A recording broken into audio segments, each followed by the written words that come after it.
We back for part Yo, 4. Go ahead. Go ahead, Tek. yeah, so like I was saying, just being a manifestation of what's inside of us and allowing it to permeate because we want people to take what we're saying and reach. Like if you got a nephew, or a daughter, or a son, whoever in your family, or in the community, we don't want them to be marginalized. We don't want them, if you see a young guy on the corner selling dope, you know what I'm saying? Try to, if you're in a position, if you're a manager at a job, if you're in a position to help this brother, you know what I'm saying? I'm not saying let him come in your house. I'm not saying give him the keys to your car, give him the keys to your house, but have a conversation with you. Hey, young brother, what you doing out here? What you woo? And that'll tell you a lot about who he is and what he's trying to do. A lot of times, young cats out here confused. You know what I'm saying? I jumped out there in the street selling dope because I was because I was having on wheels and my mother couldn't deal with me. She didn't want to deal with me. So new clothes, new shoes, whatever I wanted. Her attitude was like, hey, you ain't going to school, you ain't doing what you're doing, figure it out. And I tried to figure it out. And the only way I could figure it out at 12, 13 was in the street selling dope. You know what I'm saying? And all I wanted was some new kicks, some new shoes, something. You know what I'm saying? And as a result of that, I got further and further put up in that lifestyle. So we just trying to reach somebody out there that hear our message. Maybe they got a question. Maybe we can answer it. If you got a young brother you want us to talk to, they can read our book. You know what I'm saying? We can try to do something to help somebody. That's the whole aim of it, helping somebody somewhere. Okay. As far as this Dave, as far as me, he basically said it all, but I can say this. My book, it reached several people that I know of. I don't know them personally, but, a lot of the COs here at Ohio State Penitentiary, they have bought the book. And they reached out to a gang-infested neighborhood out here in Youngstown. And he was able to get a couple of them guys' attention. And a few of them actually read it and wrote a book report on it. And he pulled me back out the barbershop, talked to me for about an hour or two. And we just kicked the 1-2. And I was comfortable with doing that with him because he wasn't asking for no information. And, like he wasn't doing nothing he wasn't supposed to. He would just let me know, more and more on the impact that I've made on others by sharing some of my story to the youth. And, like to keep things like that going, like we're going to, because whether it's us or someone else who through your platform, it's always going to be somebody that's going to hear this and say, hey, I want to know how I can get out of this situation or not do this if I was involved in X, Y, Z. And they're going to be able to play these, stages back and they're going to be able to listen. And then if they really want to help themselves, then they're going to reach out to any resource in their area because they're going to say, hey, and I heard something these dudes going through something I don't ever want to experience in life. How can I get myself out of this? So that's the key to that. Okay.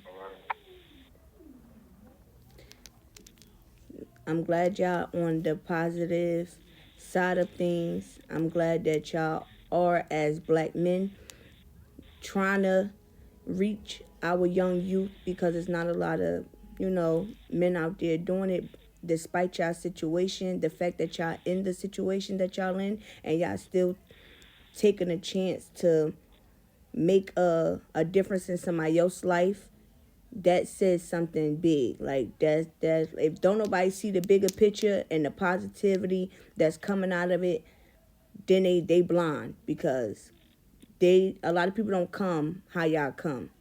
Like so Right. um And go ahead. so Go ahead. no, and that's the truest thing you said was the real aspect of it. We ain't sugarcoating it. We ain't sitting here saying reform. We ain't sitting here saying we form or anything. We are what we are. Our actions speak louder than what we are. Yeah. That's the only thing. You know what I'm saying? Like we talk what we talk, we laugh, we joke, we listen to music, all that. You know what I'm saying? But however, we ain't actively participating in anything that's going to cause a person to come in the situation that we're in. Because we tired of seeing people coming in and out these doors. You know what I'm saying? We tired of burying our comrades. We tired of seeing our people go through these struggles. And I ain't just talking about black people, I'm talking about people. You know what I'm saying? Young people at that, because they're our future.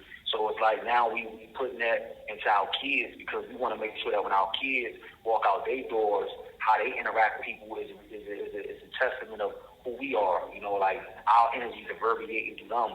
Y'all living through us. I mean, we're living through y'all out there. You know what I'm saying? Like we living vicariously through y'all eyes to make sure that our kids, you know what I'm saying, is a living testament of everything we stand for. And you know, and that's the most important thing.